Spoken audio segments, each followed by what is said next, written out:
wrote a sweet romance. Meet again.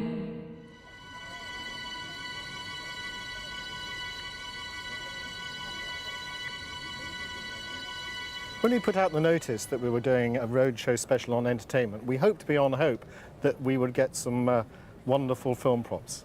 And you have delivered, because you've got 3 props here for some of the greatest films ever made here in these studios. But what's important about film props is the history and the provenance. So what was your job here in the studio? My job in the studio was scenic painter. I painted anything that was needed painting. A scene, a set on the stage, a prop. It was, Ron, paint this. Sometimes I didn't know what it was.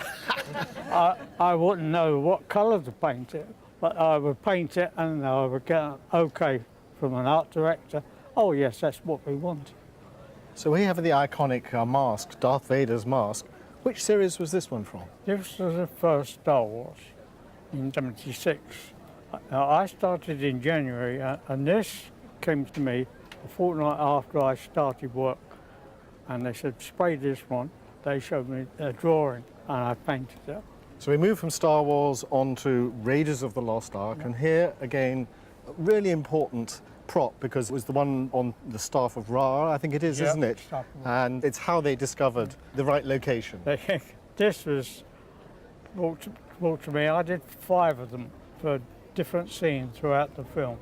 And they would come to me, collect one at a time, because they were quite fragile.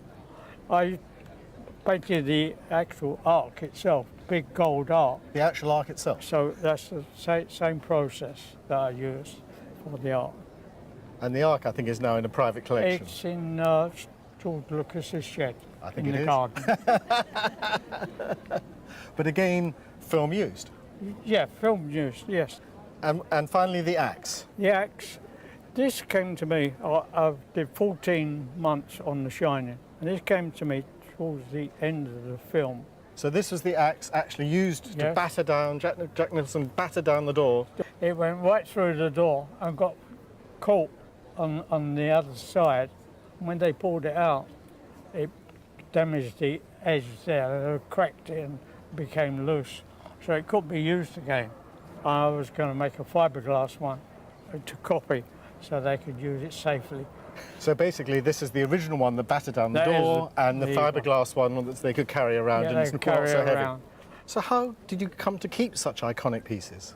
Well, this came back to me to be refurbished, but I was waiting for the helmet, which is missing. So I just put this to one side, and the film eventually wound up, cleared up, and everything was being thrown in the skip. In the skip. So you saved it? So I said, I'll save that. Same with that. He came back to me after the film, and I said, here, Ron, look after that. So I looked after it. Same with this. This is no good anymore because it's broken. We're not going to use it. So it stayed in my workshop for nearly 5 years. And then when I was clearing out, I cleared this out with it. So you saved these for the nation? I saved them. And it could have all gone in the skip? It could have all gone in the skip. Fantastic. So we have to talk about values, and prop prices have gone up radically in the last few years. So there are many, many collectors out there internationally, and these are truly international films, and these are iconic pieces. So what I'm trying to say, it ticks all these boxes. Now let's think about if it went to auction. The axe, if it went to sale, I certainly would see that making, what shall I say, sort of 40 to 60,000 pounds. The medallion, I would certainly think between 60 and 100,000 pounds. And, well, the most evilest, iconic, evil monster ever produced, arguably. Darth Vader, known worldwide, so what's that worth?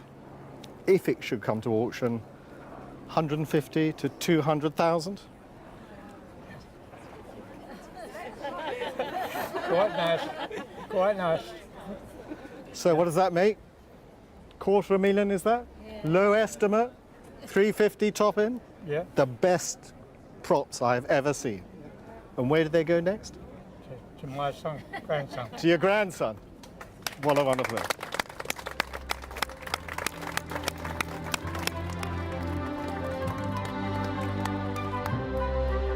What a stellar collection. Our thanks to Ron and to all those who've joined us to share their stories and reveal their mementos from the world of entertainment.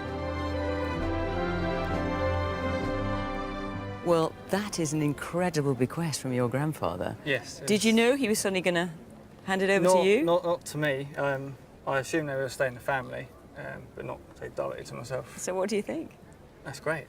I mean, I'm into films and do a bit of work in that sort of industry myself. It's not every day you come across these sort of items, so it's a nice surprise. I'll say. Well, congratulations. Thank you very much. From the EastEnders set and the Antiques Roadshow team, and of course Darth Vader. Bye-bye.